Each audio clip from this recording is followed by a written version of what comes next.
This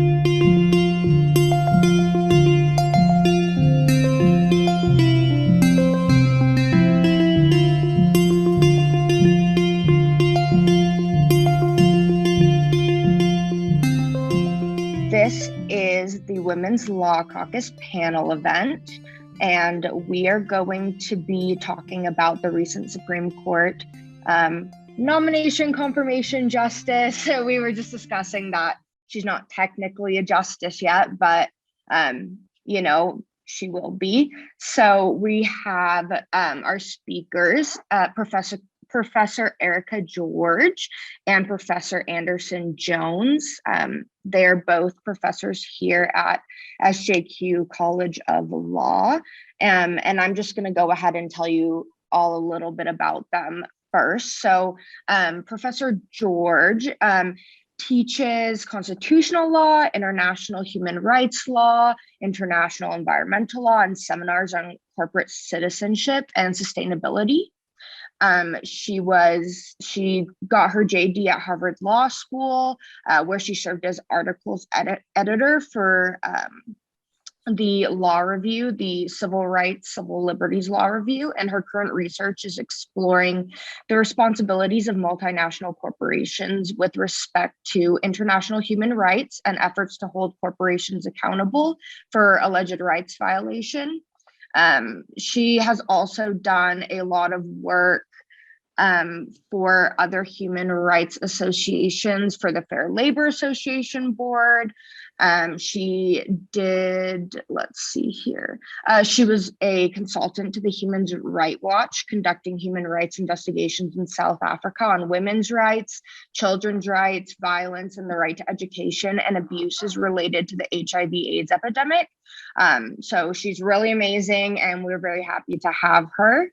And Professor Andersen Jones, she graduated from Yale Law School, and she was a former, oh no, sorry, was I wrong? No, I currently affiliate with the Yale Law School's Information Society project. Okay, I apologize for that. But you do have that Yale blue, close to a Yale blue on today. So yeah, looking sharp. But yeah, so Professor Andersen Jones, she is a former newspaper editor and reporter, and she's a First Amendment scholar who teaches, researches, and writes on legal issues affecting the press and on the intersection between the media and the courts, with a particular emphasis on the United States Supreme Court. Her scholarship addresses issues of press access and transparency and the role of the press as a check on the government. She's been published in multiple in multiple books and journals. She's been a public commentator on press freedom issues. She was a clerk for Justice Sandra Day O'Connor and the Honorable William A. Fletcher on the Ninth Circuit Court. So she's also pretty amazing, and we are very happy to have both of these ladies here as our speakers. thank you so much for organizing this, and thank you for having us, Olivia, Grace, Catherine, and thanks to everyone attending, and thanks to my colleague RonNell. Yeah, looking forward to a great discussion. I'm really glad that you all put it together. Great. Thank you guys so much for attending. We're super happy to have you. I know it was a little chaotic getting everything together, but we're just happy it worked out. So we can go ahead and get started. So we're going to be talking about Miss Ketanji Brown Jackson. And first, we just want to go ahead and start by asking, can you just, anyone who wants to take this, can you talk a little bit about the importance of including a Black woman on the court? Sure, I think we should both take the questions, but I'll go ahead and start as a Black woman lawyer and classmate of Ketanji's. It's extraordinarly important. I actually have some graphics to help illustrate the relative dearth of diversity in the federal bench in Article 3 courts. It's important because she will bring to this bench not just the brilliance that she has and her talent, but a lived experience that is particularly unique. We I don't know that any of you would have had occasion to read, but there's a legal scholar named Kimberly Crenshaw, and she came up with a concept called intersectionality. She was looking at different ways that people frame discrimination claims and that they're discriminated against. And there was gender discrimination and race discrimination.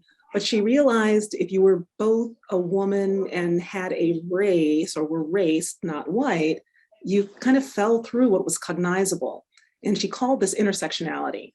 It's now taken on popular parlance, and we appreciate that many of us are many things. But to be a Black woman in America is a particularly unique positionality. And it hasn't previously been on the Supreme Court. It's rarely on any federal court. It's rarely on any law faculty or law partnership. And while we'll have different experiences, there is something common about the experience of being Black in America, being a woman in America, and having more access to understanding what some of those challenges are, how a legal decision or a policy decision might impact someone who, even if there's class difference, may be similarly situated by dint of the way they may be received or not received in particular spaces. So she will have a deep familiarity with that. And I think that it'd be unavoidable to not have a lived experience influence how you appreciate and understand what the law does in society. So I think it's instrumental for that. And it's also tremendous that she's presenting a role model that's representative of where women can get to and what we can achieve. Yeah, I'll just add to that, sort of echoing what Professor George said, and also noting that we want there to be representation in all of our branches of government, ideally, and in all positions of leadership, right? Ideally, we have a big, fulsome, diverse country, and we want in a representative democracy, we want the institutions of power to reflect what we look like and the experiences that we've had.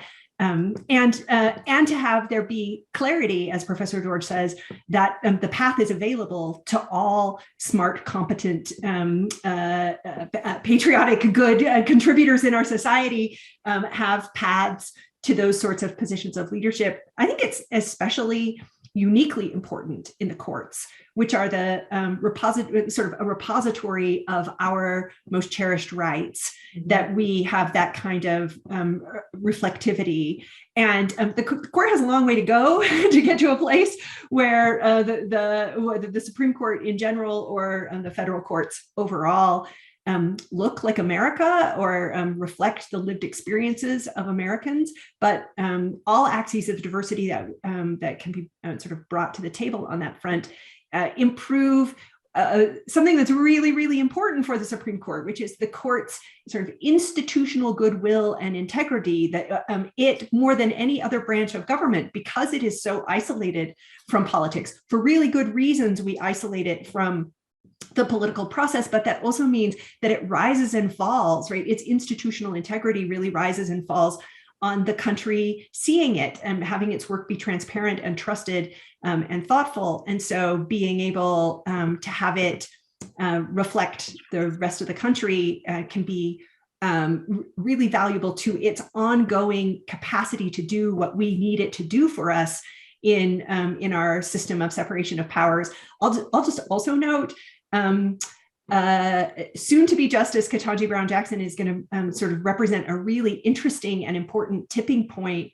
It's a historical moment for lots of reasons related to the diversity of the bench. She is only the third Black justice in all of history, and the first two sat in the exact same seat. That is, Justice Thurgood Marshall retired and was replaced by, like, the exact chambers were replaced by Justice Clarence Thomas. And so the first time that there have been, will have been two Black members of the court at the same time. She also represents the first time that we'll have three racially diverse non-white members of the court at the same time. which starts to sort of look more like what America looks like. Also really critically important for purposes of the Women's Law Caucus, the first time that we'll have anything close to gender diversity, actual sort of full gender equality on the court. We will now have 4 women justices of the 9. Something we could talk about this more sort of down the road in our conversation, but that's a big moment too, to get to a place where the percentage of women on the Supreme Court of the United States comes close to reflecting the percentage of women in the country, something that would have been unthinkable even at the beginning of my life. Oh, I was thinking, or when I was in law school, would I have imagined 4 or 5 women on the bench? No. When I was clerking for Justice O'Connor, if you had asked me that question, I would have said no. A remarkable moment to be noted. I actually wanted to reinforce much of what Professor Andersen-Jones said.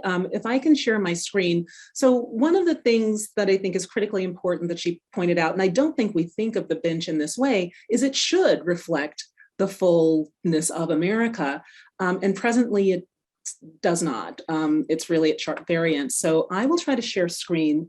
I'm sharing statistics that were put together from the federal judiciary, but by the Federal Judicial Center, but by the American Constitutional Society. So perhaps Federalist Society has a similar graphic. I have not checked, but I encourage you to look for this data, but the raw data is at the Federal Judicial Center. And here is where we are. So if you look at all active federal judges, based on the Federal Judicial Center data, 70% of the Article III court justices are white. Many of them, 64%, are men. We've got some change occurring, but that's really extraordinarily small. So to have been able to find a Justice Brown Jackson who came up through the district court, the appellate court, and now the Supreme Court. She also is unique and a first in that, having sat on all level of court. And then we also see how, frankly, the other branches of government and who holds them makes a difference in who is getting selected, chosen, tapped, identified as merit-worthy to be a member of the federal bench. So we see variance in gender diversity primarily across these 3 presidents, with President Biden confirming mostly women to this date, and a pretty balanced representation racially. So I was excited to talk with this group about how representation matters and what representation represents. And I think that Professor Andersen-Jones's comments spoke directly to that. So thank you for that. Thank you both for that insight. And quickly, before we move on to the next question, I just wanted to let all the attendees know that if you do have a question, we do have a Q&A function. So please go ahead and use that instead of the chat. And we have Grace and Olivia who are moderating that, and they, we'll open it up to questions a little bit later, but don't be shy. Go ahead and ask in the Q&A section if you feel so inclined. So we will go ahead and move on. So I want to ask a little bit. I know that I've heard a lot of people saying like, oh, like nominating a Black woman and saying like, I'm just going to nominate from this like specific group, is it, unjustly limits the pool of qualified candidates, even though, Justice Brown Jackson is very qualified. Like you said, she was on the district court, she was on the appellate court, especially the DC circuit, which is, especially amazing. And, also she's going to be the first, former public defender on the Supreme Court, which is really great. But how would you, respond to individuals who are trying to argue that promising to appoint someone of a specific race and gender unjustly limits the pool of qualified candidates? So I'll start. I mean, in part, I think that the answer to this question is, so I guess I have two responses. The first response that I have to this question is that if we're looking with an accurate historical lens, for 170 plus years, it was a prerequisite that you be a white Protestant male to be able to be considered for a position on the United States Supreme Court. That is, it wasn't the case that we didn't have gender specifications or racial specifications.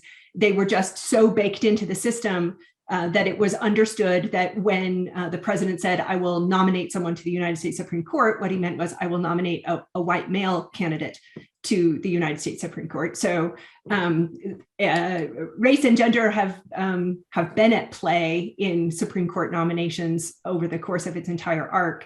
It's also the case that presidents of all parties, of both parties, have sort of tapped into the kinds of concerns that Professor George was talking about at the outset, and have recognized in the same way that Biden did. President Biden made this promise as a campaign promise. He articulated at the time that he was running for president that among the goals that he would have would be to diversify the United States Supreme Court, and specifically that he would diversify it by elevating a Black woman to the court. Said so at a time when people were sort of choosing amongst candidates for president, and said, one of the things that I will bring to the table, the Constitution gives me the right to make a nomination, and I want you to know among the policy choices that I'll make on other fronts, a policy choice that I'll make on this front is to select someone who to the court who will be the first Black woman there. It actually, in many respects, mirrored something that had happened a generation earlier, when Ronald Reagan on the campaign trail had committed to nominate, if elected, the first woman to the United States Supreme Court. Justice O'Connor was the fulfillment of a very explicit campaign promise that had been made by Ronald Reagan.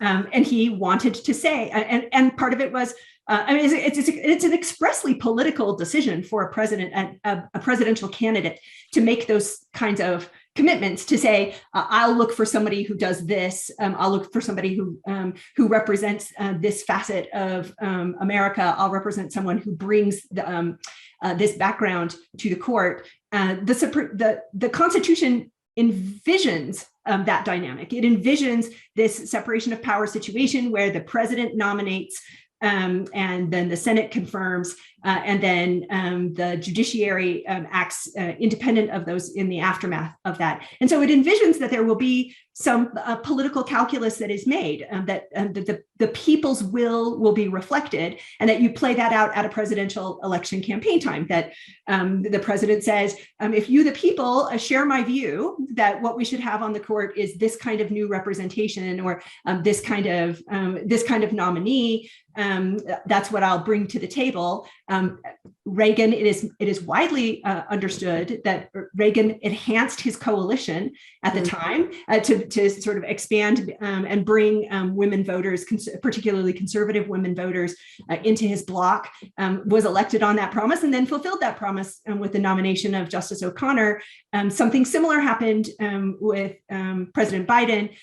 So the dialogue about it, although I sort of understand the intersection of the dialogue, and I understand that there will always be dispute and a healthy, vibrant discussion about the kinds of promises people make in this space, and the kinds of targeted decisions that they make in this space.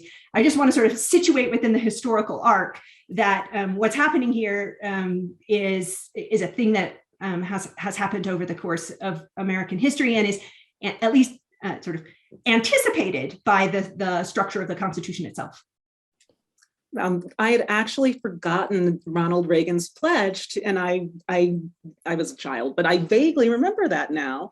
And it isn't unprecedented. To Professor Andersen Jones's point, elections have consequences. People make electoral promises. Rarely do they fulfill them. And in this instance, this was very much a fulfillment of Joe Biden's electoral pledges and promises to a particular portion of the population that has for a very long time been underrepresented, disrespected, and undervalued virtually everywhere. So I even am now thinking, did this generate the kind of enthusiasm that he needed to win the nomination? This is a fulfilled campaign promise. To the question of, does it omit or exclude other qualified candidates to do a targeted kind of search? Presidents always are targeting searches, like, I'm only going to nominate textualists or originalists, yet the question comes now. And it was unstated and unspoken assumption that, again, exclusion was the norm. This is inviting inclusion and adjusting.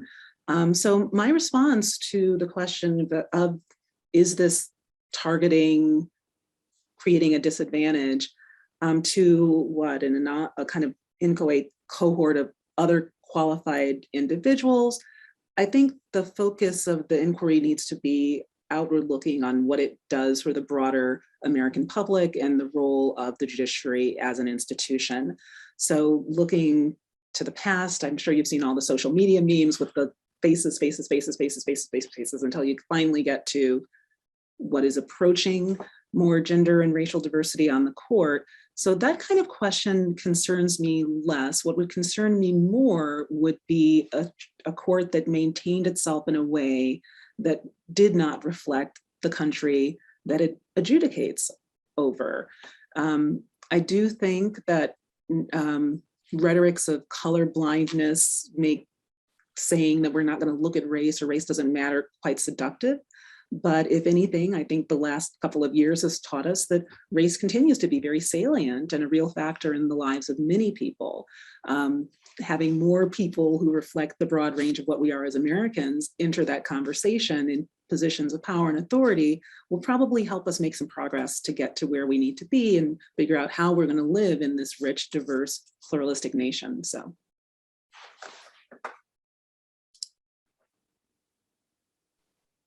Sorry, it's muted.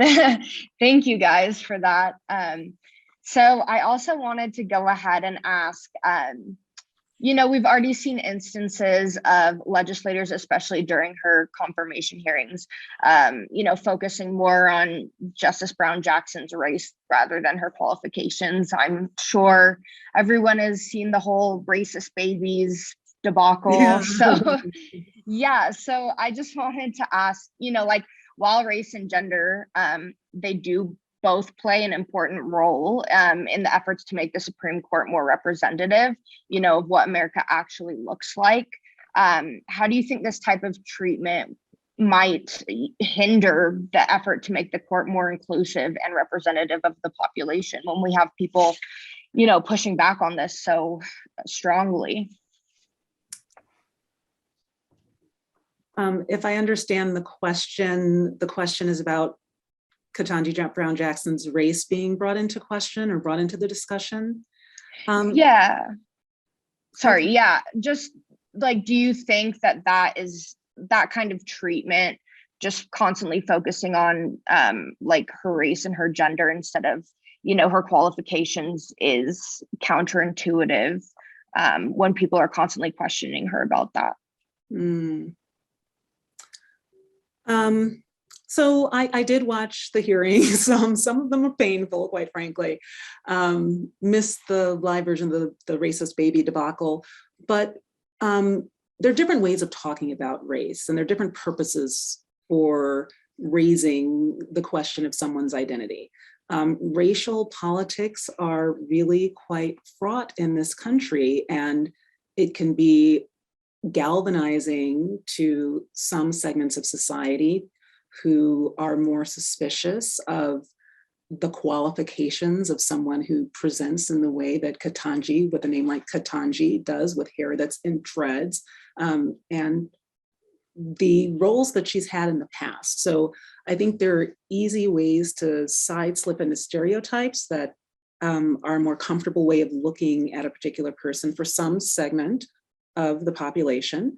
And then there are other ways of looking at race that are celebratory and inclusive, but there's suspicion bound up. I think it would have done Judge Brown Jackson a disservice to deny that she's a Black woman, but at the same time, I think we as observers and hopefully policymakers and politicians being cognizant of what they are doing will, race matters, but the ways in which it matters, I think we need to be more skillful of talking around rather than talking around. So everyone saw that, or everyone who watched it, it was on display. I mean, it literally was a display. It was a bit showy. So what was that about? So being curious and interrogating, okay, why is race being made relevant? Why is it salient? Why is it mattering? I won't say that, and I don't think we can say that her race or gender doesn't matter, but are there ways in which that identity matters that makes a difference, that is for the good, or some we're trying to suggest for the bad, right? And we've got, the thing speaks for itself. So that was presented.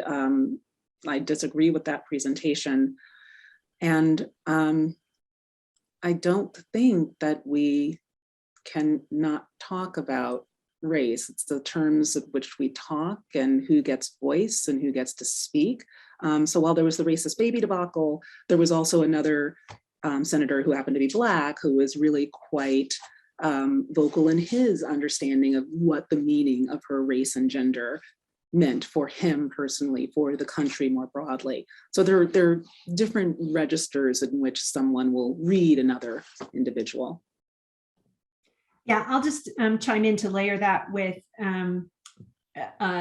in a lot of my own research and the research of others who look even more closely than I do at the operations of the Supreme Court and the trajectory towards the Supreme Court, that we definitely do see the wider theme that you've sort of gestured towards here of increasingly partisan and increasingly divisive confirmation proceedings and increasingly divisive partisan votes on nominees. Justice O'Connor, just to give an example, was confirmed to the US Supreme Court 99-0. And the thought of such a thing happening in today's political world, it is unthinkable, right? It would not occur. And so, the sort of the parallelism that might be happening here is also the rise of televised or live streamed Senate confirmation proceedings, particularly when they happen in election years and when they happen on the arc of other deeply divisive sets of partisan rhetoric. And part of what you were describing was not necessarily material that was raised or targeted because of the race of the particular candidate, but was the kind of material that would have been raised for any Democratic nominee by any Republican inquirer. It's become a moment for people to give speeches that are not necessarily targeted at the candidate or at the nominee, him or herself, but rather are sort of targeted for the possibility of inclusion in ad time down the road or in their particular partisan media spaces. And so the system that the Constitution envisions, the Constitution only speaks to this in very limited ways, that there will be a nomination by the president, that there will be advice and consent of the Senate. The Senate could go about advising and consenting in a wide variety of ways. For 100+ years, they advised and consent by just getting some written information about this person and looking and thinking about what they wanted, how they wanted to vote, and then voting. It moved to a more of a proceeding situation and then to a televised proceeding situation. And we can see the ways in which the politics of the situation creep into it. I do think that your point is well taken, that at some point, and you could look at this, I think if you polled justices nominated by presidents of both parties, they would say that it's an unpleasant process to participate in a Senate confirmation hearing. And it is an increasingly unpleasant process. It is becoming more increasingly unpleasant over time. And the way that might reflect the impact that might have on the willingness of good, thoughtful people to live lives of public service, I think is a question worth asking. That's an excellent point. One of the things that struck me, Professor Andersen Jones says this, the partisan nature of the hearing, the first day of hearings, which were just public statements, very little of them had anything to do with her at all. It was relitigating past confirmation hearings or other grievances. So there's some questions in the chat that also are asking around these questions of what is this doing for legitimacy of the court to have these highly politicized, highly partisan processes. And I can just hope that the qualifications of people will speak for themselves. We are hearing from the judicial candidates speaking for themselves, and maybe that'll rise above the noise. But yeah, it was quite a political theater for much of the confirmation hearing. Thank you for those answers. So we do have another one in the chat. And this question says, do you think the diversity in lower federal courts will increase with the increasing diversity in the Supreme Court? Yes. I think the answer is yes. And I actually think that the inverse of that is also likely true. One of the reasons that we got a Judge Ketanji Brown Jackson is that we got a Justice Ketanji Brown Jackson is that we got a District Judge Ketanji Brown Jackson, and then an appellate judge Ketanji Brown Jackson, and the appointment to the Supreme Court from Biden has gotten much more play and attention, but the effort, the outwardly manifested effort to diversify the federal bench writ large has been also a component part of President Biden's campaign promises, and also has played out in the nominations that have been made at those spaces. He will leave. Every president leaves the federal judiciary changed. They leave their mark on the federal judiciary. But one very significant way that President Biden will leave the federal judiciary changed is that he will leave it significantly more racially and gender diverse than he found it. And that creates a pipeline. It creates a pipeline. I have been on the record as saying that I actually think that among the diversities that we ought to have at the Supreme Court are people who don't necessarily come with judicial experience. I think it's great. It's wonderful to have judicial experience, but if all you have on the Supreme Court are people who were federal appellate court judges at the District of Columbia circuit, then you don't have a diverse bench, right? Justice O'Connor brought to the bench experience as a state legislator and as a state court judge. Elevating people who were on state Supreme Courts strikes me as a really healthy, good process for having the right kinds of diversity from Westerners and Easterners, from people who went to elite schools and people who went to state schools, from people who worked in the law. I mean, we not that long ago had people going to the United States Supreme Court who had served, for example, as governor, right? It was the sort of trajectory of the path that they took there. And so I hope that it isn't the case that the only way that we get increased diversity at the Supreme Court is that we get more diversity at federal district courts and then they all climb through the ranks together to get there. But celebrating diversity of experience and wanting to have wisdom and judgment represented amongst sort of qualified lawyers who have done interesting and important things and bring conversation to the table at the Supreme Court strikes me as a really valuable goal. Yeah, absolutely. I 100% endorse everything that you've said. And if we were to look beyond the regular pipeline of elite law school, federal district court, clerk, the rest, we would likely increase and create a more diverse pool of candidates to draw from as well. So yes, this mark will be a more representative federal bench by the time this president is done, perhaps, because we are facing midterm elections, and perhaps this will be the last few judges he will appoint. But I do think that seeing Ketanji Brown Jackson on the Supreme Court and seeing more people on the bench will actually encourage more people to think about that as a career trajectory and possibility. And it can build a little bench of people who would be open to exploring this possibility and preparing themselves to be able to do it. So Yes, I think her first will be the first of many. Thank you. So going back to the politicization of like the appointments process and the nomination hearings. So this is another question from the chat. Do you think this is hurting the credibility of the court? And is there really anything that can be done to lessen the political impact on the court? I am thinking of, oh, I'm echoing. I don't know why I'm echoing. Sorry, Lindsey Graham.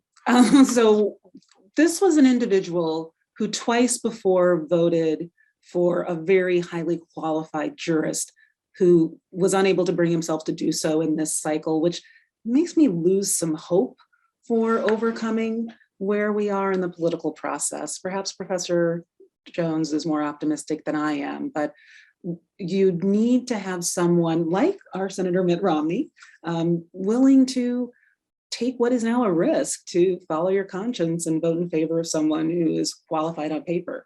If it isn't serving a larger political win-loss column, I'm afraid we're not going to have that at higher levels of the bench. I hope it doesn't go down to just district court level judges, but that was very disturbing for me.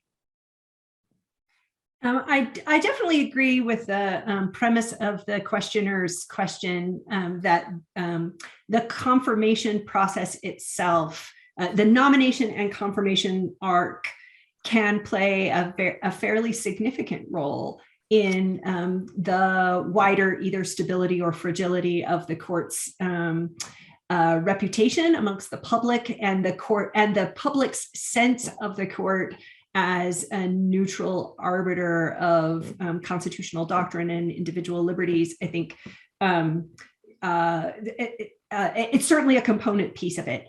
One of the things that we see talked about in this space much more often on the sort of politicization question is a concern when presidents, instead of announcing that they will try to represent the Western United States or try to increase gender or racial diversity at the court, announce something like, I will make certain that I place someone on the court who will overturn this case or who will hold this view on this constitutional doctrine, or who will bring about this specific substantive result. And we see that language floated in both political parties in ways that are across the spectrum, right? Sometimes vaguely gestured at, and sometimes more explicitly stated, right? I have this agenda to bring about this political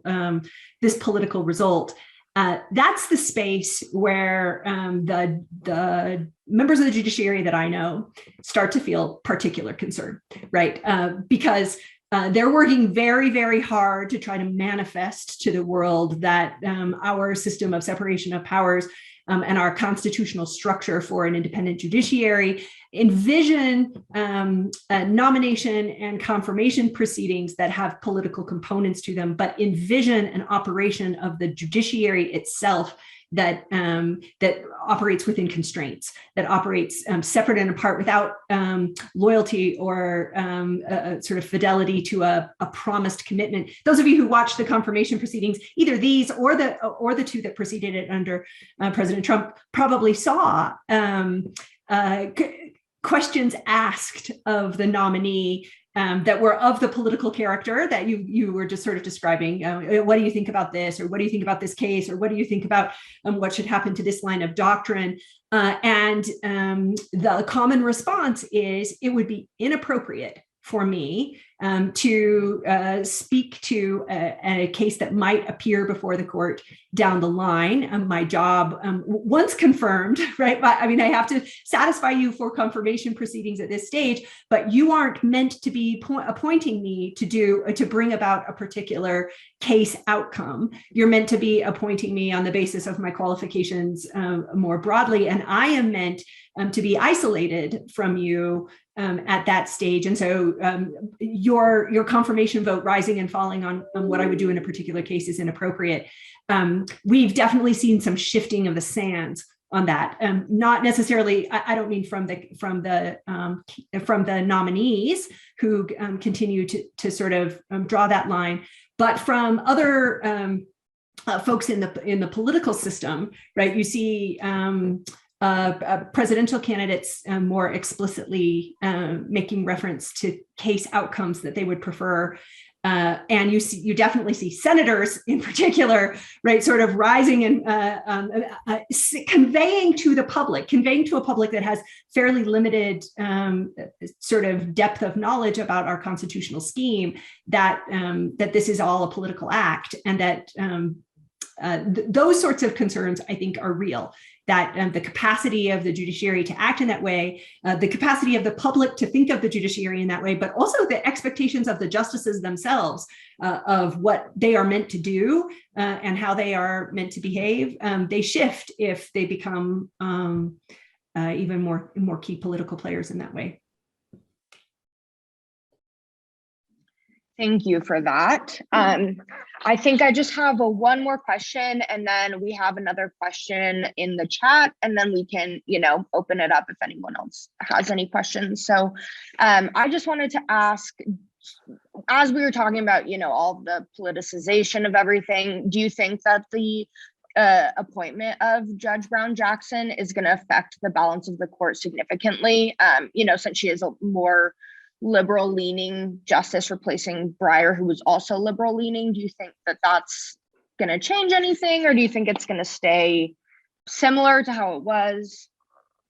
Yeah, okay, two ways of answering this. I don't think that she will change anything on the outcome of cases, but what she will do is draft thoughtful opinions, thoughtful expositions on how the court could and should be reasoning around challenging issues that come before it. I also think interpersonally, she will add a layer of, she will bring with her professionalism and an ability to be a dispute resolver or a mediator negotiator. I mean, she led the Sentencing Commission. This is someone who knows how to work with different kinds of people with strong and varied views. So I think she will be a credit to the court in that way. That said, I have not clerked on the Supreme Court, so Professor Andersen-Jones will have a better sense of this, but I think she'll bring much. And she was here before becoming an appellate court judge. She'll come back. She's committed to education. She will be a public judge. I think she will be someone who will be out, who will make herself available and accessible to the next generation of lawyers. She even expressed this in her confirmation hearing in response to questions from Senator Padilla. I think she's going to be a judge, she is a judge, and I think she will be a justice who takes public service very seriously. Her whole life has been a committed public servant, professional life, so. Yes. So if we're asking whether this is a nomination and confirmation that shifts the balance of the court ideologically, it does not. The court will remain with sort of, if we're speaking in broad brushstrokes, it will be a 6-3 conservative liberal court, and her replacement for a retiring Democratic appointee with a Democratic appointee, presumably on many of the sort of big ticket culture war kinds of cases that are deeply divisive at the court. There's no reason to believe that the outcome, that it will be outcome determinative on things like affirmative action or abortion or gun rights or gerrymandering, questions of those sorts. That said, every nomination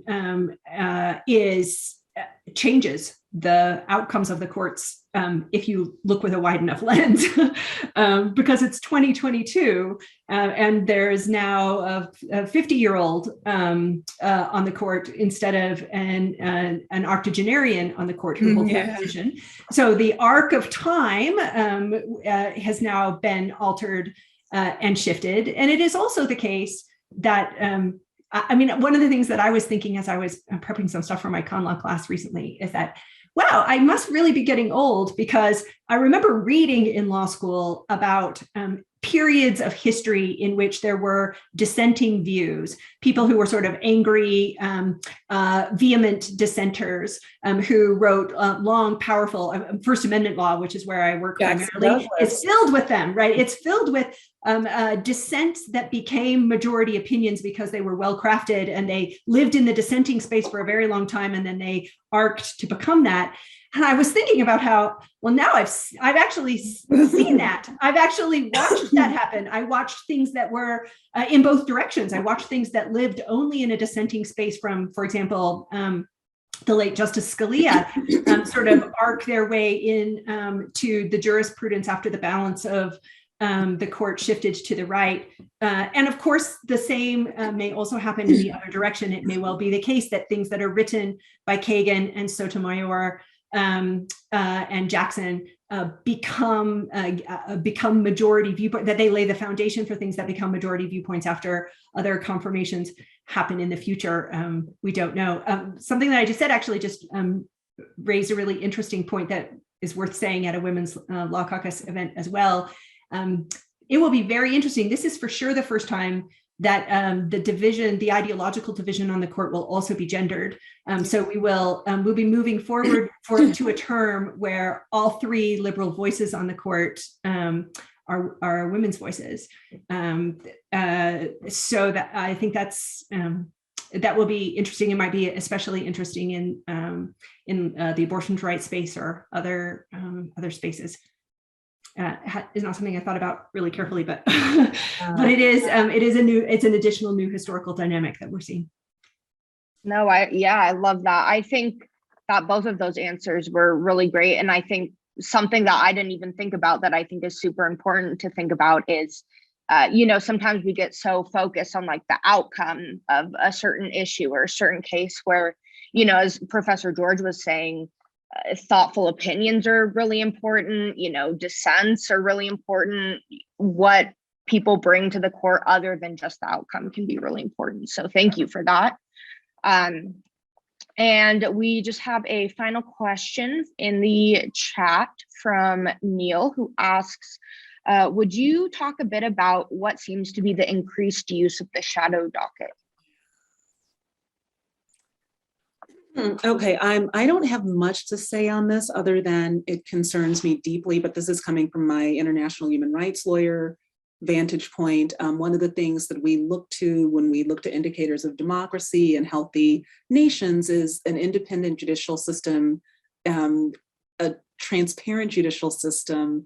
And this cuts for me against the appreciation of transparency in ways that feel problematic to me.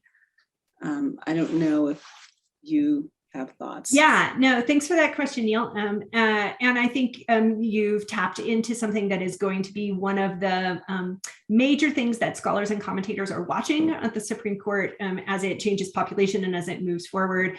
For those listeners who aren't familiar with it, essentially, this is a mechanism that's been increasingly used by the Supreme Court to resolve substantive decisions that come before it without going through the full process of briefing, oral argument, and written opinions that appear in the US reports. And so essentially, things that we would have once thought of as being on the court's primary docket have been sort of funneled into what we once thought of as being a tool that was primarily for sort of its emergency docket, the kinds of decisions that get made that got made in that space. The kinds of orders that came down in that space used to be reserved for a sort of very small set of sort of rare instances. And now fairly significant substantive shifts in the law seem to be happening in that space. Most notably, for example, this last year, some pretty key questions in an abortion case came out in that way, and some pretty key resolutions in the religious freedom space came out in that way. There's a scholar named Steve Vladeck at the University of Texas who has done a lot of thinking and working on this. So people who are interested in learning more about it could follow his blog and Twitter feed, but also he has a book that is coming out pretty soon that sort of addresses the question. But at base, the sets of concerns that are being articulated about it are those that were articulated by Professor George, that the concern is that one of the ways that we maintain the integrity and institutional legitimacy of the Supreme Court is that it shows us its work, that it hears things in oral argument that we all observe, and then it gives us opinions that are signed by the justices who joined in the particular space, and doesn't just sort of give the conclusion, but tells us the analysis that it used to get to its conclusion, to establish precedent that we know is binding for future cases, and operates in a system of stare decisis. So figuring out what the role of the shadow docket is in that wider scheme and the ways in which it might undercut it, I think are going to be really important decisions going forward. Looking to see how, just to tie this back to our broader theme, looking to see the ways that the new Justice Jackson speaks to these issues or speaks about these issues. A couple of her colleagues have already sort of piped up in their own separate writings about the concerns that they have for the use of the process. Whether she sort of adds her voice to that might make a big difference. I actually have a question for Professor Andersen Jones. Is there a principal procedural mechanism that they're using to decide what gets shifted to the shadow docket? Because, as I'm listening to you, my transparency anxieties, and granted, I'm anxious about rule of law stuff broadly, is that it's not just about showing us your work. We get to be a part of the work when we get to file amicus briefs, when we get to shape what the conversation is, and that's removed. And I'm really not clear on what the guiding principles are that point a justice to that, right? Like their criteria for when we might grant cert. Is there something parallel?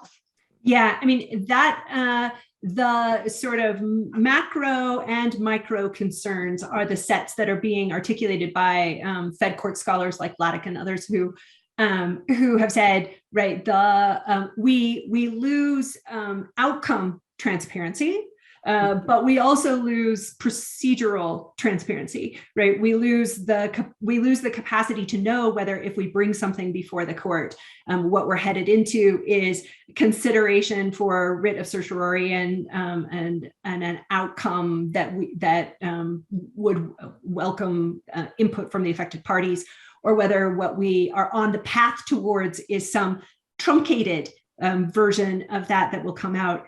Part of what's tricky is that a lot of this happened simultaneously with COVID, right? So there were the real increase, the year where we had sort of like 27 or something of these that happened all at once, were happening at a time when the court wasn't even meeting for oral argument, and where there were a series of cases that came before it. Some of the cases themselves that went to the shadow docket were COVID-related cases, people asking for sort of emergency relief from the application of a COVID restriction, for example. So untangling, sort of disentangling it from what we think of as temporary emergency procedure situations to a new normal that seems to have less transparency, both in substance and process, is going to be a part of the task going forward, I think. So no, there are no guiding. No, that's right. Yeah. Okay.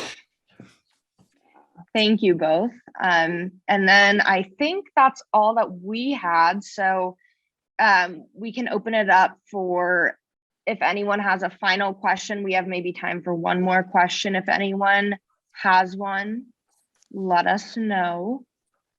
But other than that, I think I'm not seeing anything pop up, but yeah, I think that we are done here, but thank you both so much. This was such an interesting, discussion to have, and I'm really appreciative, to both of you, and I know Grace and Olivia are too, for being able to come and speak with us about such an important thing, and inclusion and diversity going forward in the Supreme Court. So thank you both. Thank you for organizing this. Thank you all.